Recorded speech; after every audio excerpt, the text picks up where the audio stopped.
Crocodile Dundee turned a rugged Australian bushman into a global superstar overnight. But what happened to the cast after the cameras stopped rolling will surprise you more than a croc jumping out of the water. Let's dive in.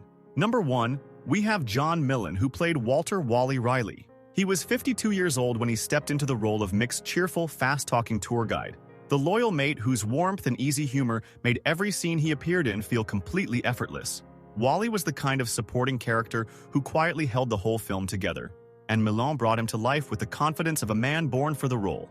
A veteran of Australian film and television for decades, he was already one of his country's most respected character actors before Crocodile Dundee introduced him to global audiences. Tragically, John Meillon passed away on August 11, 1989, at just 55 years old from cirrhosis of the liver, only 3 short years after the film gave him the international recognition he had always deserved. His death came far too soon, cutting short a career that had so much more left to offer. Wally may have guided Mick through the outback, but John Meillon was a guiding light of Australian cinema. Number 2, we have David Gulpilil, who played Neville. He was 33 years old during production, bringing quiet authority and deep cultural authenticity to his role as the Aboriginal tracker whose profound knowledge of the land gave the outback sequences their soul.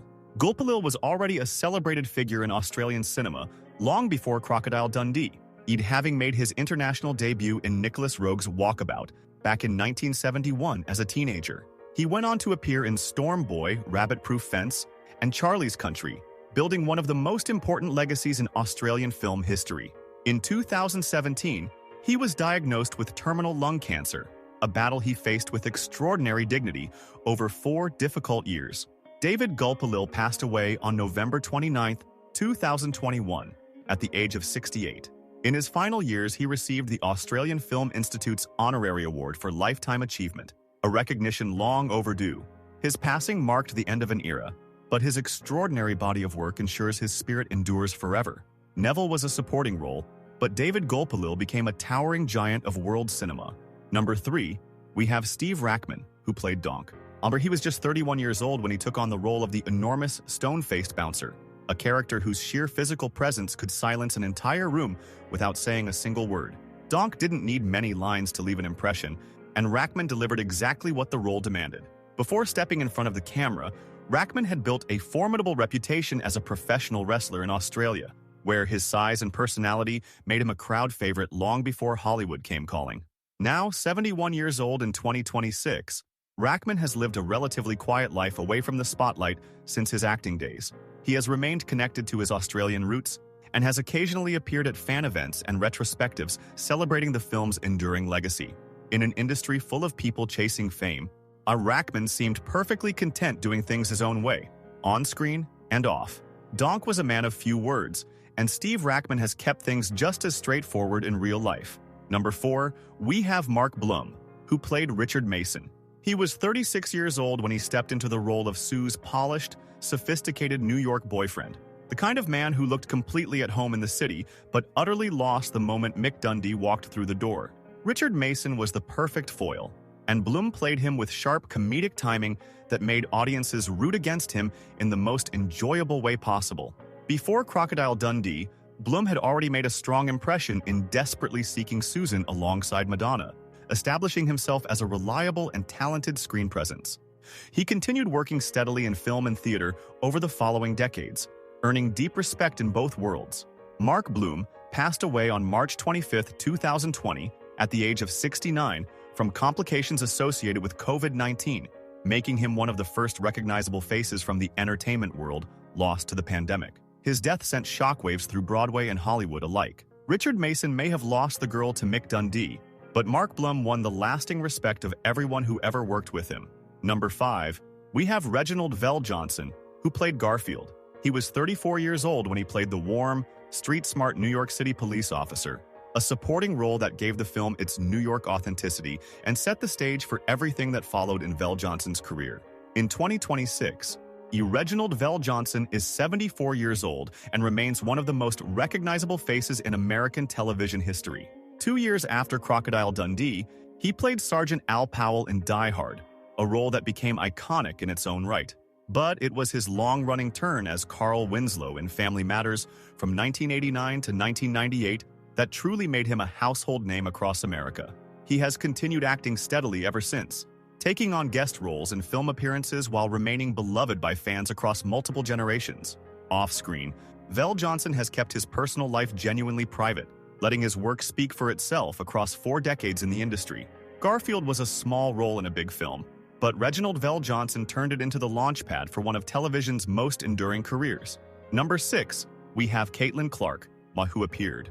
She was 34 years old when she joined the production, a talented stage-trained actress who brought natural depth and professionalism to her role on screen.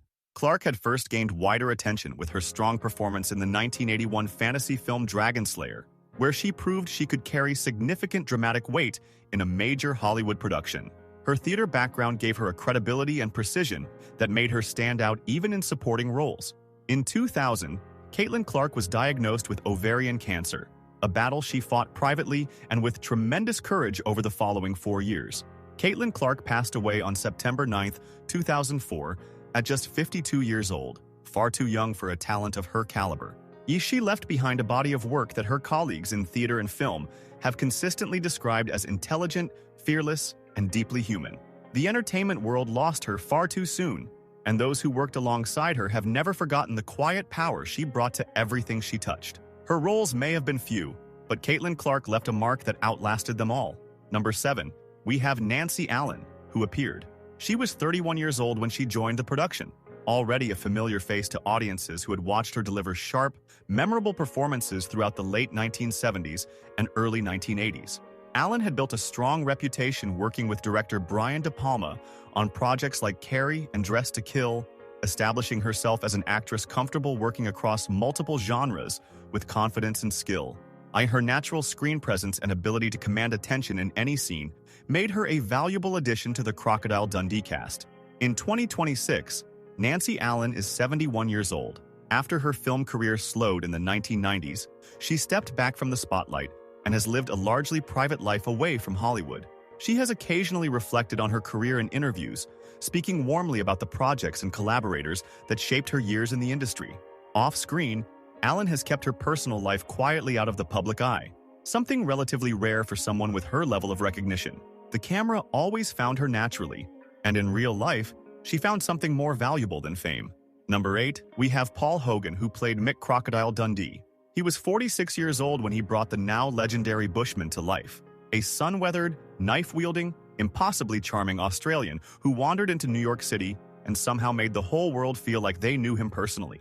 The film became a phenomenon, earning over $300 million worldwide and turning Hogan from a beloved Australian television personality into a genuine global star overnight. In 2026, Paul Hogan is 86 years old and has lived one of the most colorful lives of anyone on this list. He married his co-star Linda Kozlowski in 1990 following their on-screen chemistry, and the couple had one son together before divorcing in 2014 after 23 years of marriage. Hogan has continued making occasional public appearances and has spoken candidly in interviews about aging, fame, and life after Dundee. He had a well-publicized dispute with the Australian Tax Office over many years, which created significant legal and financial headaches well into his later life. Mick Dundee told the world that was a knife, but Paul Hogan's real life turned out to be the bigger adventure. Number 9, we have Linda Kozlowski, who played Sue Charlton.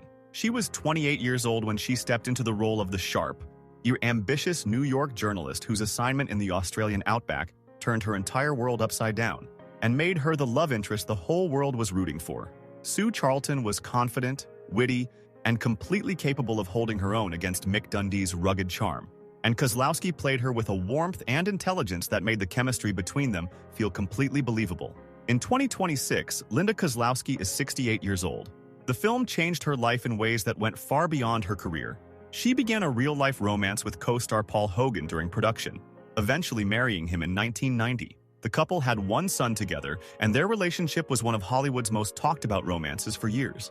After the Crocodile Dundee sequels, Kozlowski gradually stepped away from acting entirely, choosing to focus on family and a private life far removed from the Hollywood spotlight. She and Hogan divorced in 2014 after 23 years. Sue Charlton traveled to the outback looking for a story, but Linda Kozlowski found a whole chapter of her own life she never expected.